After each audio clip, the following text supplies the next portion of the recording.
The bond between siblings can be powerful, but for Giannis and Thymios Retzos, their brotherly connection led them down a path of devastation and despair. As they face the ultimate punishment, the brothers reveal a catalyst for their tragic end. Get ready for a heart-wrenching tale of love, loss, and the destructive forces that can drive even the closest of siblings to the brink. Historic Greek courts were inexpensive and operated by laypersons. Court personnel received minimal compensation, if any, and the majority of trials concluded within a single day, with private matters resolved even more swiftly. There were no court employees, attorneys, or designated judges. A typical case involved two disputants debating whether an illegal act had occurred. The jury determined guilt, and if guilty, decided on the appropriate punishment. In Athenian courts, juries generally comprised of common populace, while disputants were predominantly from society's upper echelons.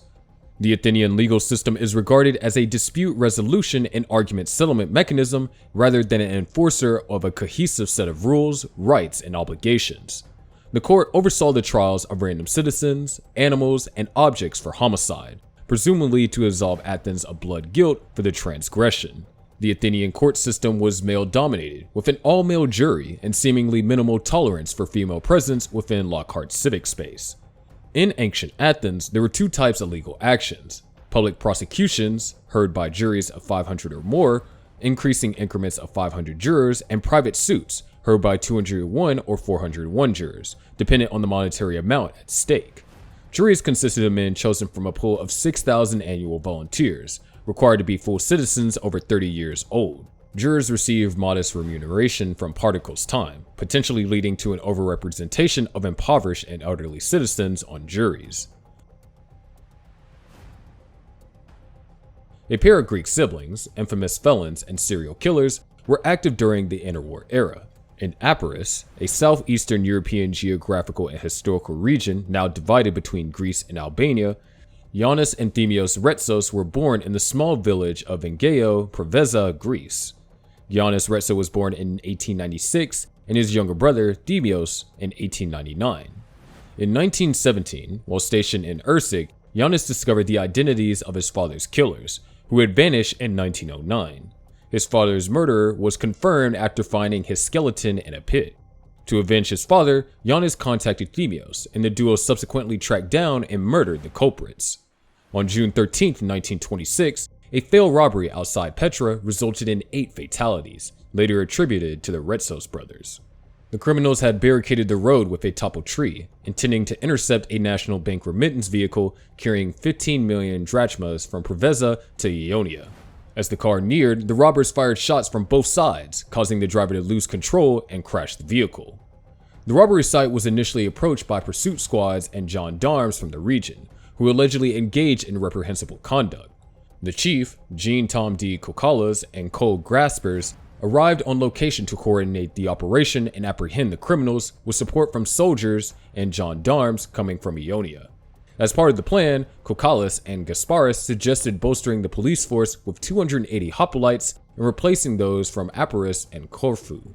They also called for the expulsion of all pardoned robbers residing in Epirus and the establishment of outposts at strategic points along the Preveza and Ionia's connecting roads. Lastly, they requested the appointment of General Commander of Epirus, a role occupied by Prosecutor Guy Moros at the time. Simultaneously, 200 regiments conducted inquiries and interrogations in the area, detaining locals using extreme and violent methods. A proposal was made to relocate 27 village residents and settle them elsewhere in Palapozzini. Due to numerous mistakes by authorities, the brothers' capture was delayed. They escaped overseas, and according to Athanasius Novus, after an extensive war council convened at the headquarters, a resolution was reached to apprehend the 2 robbers. The actions taken were so ostentatious that the attendees were convinced that either the Retzos would elude capture or evade the authorities the following morning, and the police would never seize them. Aware of their impending arrest, Giannis and Thymios fled Ionia for Albania. After procuring Albanian passports at a considerable cost, Giannis assumed the name of Anthonius Nicholas Sikos, and Thymios became Nicholas Pedagisos. Entering Italy and later boarding a train to Serbia, Greek officials discovered the Retzos brothers were in Serbia and attempted, with the Serbian government's consent, to apprehend them, but were unsuccessful. The siblings then escaped to Romania, where they were briefly detained but managed to flee once more, ultimately arriving at Varna, Bulgaria, where they posed as grain merchants and opened an import-export office. In the fall of 1928, they were finally detained there by Greek police, working together with their Bulgarian counterparts and the crucial assistance of Romania's Security General Inspector Stratis Stradulescu. In November of 1928, they were extradited by train to Greece. In September of 1929, the Retzos brothers stood trial for the Pedro robbery before the 5-member Court of Appeals in Corfu, alongside 16 other individuals. The trial concluded on October 7, 1929, with Giannis and Thymios as well as 3 accomplices sentenced to death, and the remaining defendants given life imprisonment sentences. The execution directive was delivered to the prison director in early March 1930, but remains confidential until the execution day, in anticipation of possible escape attempts by the inmates.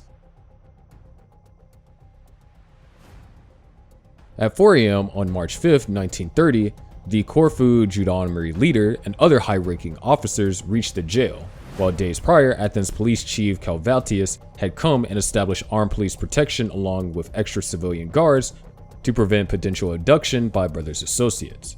At 5 a.m., the clergyman appeared, with 5 prisoners admitting all their transgressions to him. At 6 a.m., the gendarmes entered the cell, shackled the siblings, and escorted them out.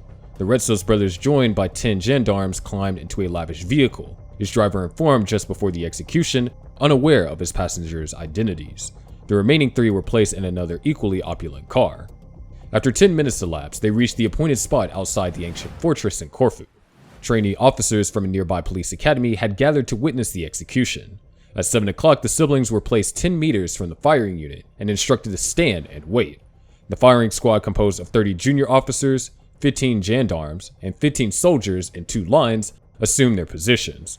The soldiers were arranged in 2 lines, the front kneeling, the rear standing, with every 6 marking the individual in front of them.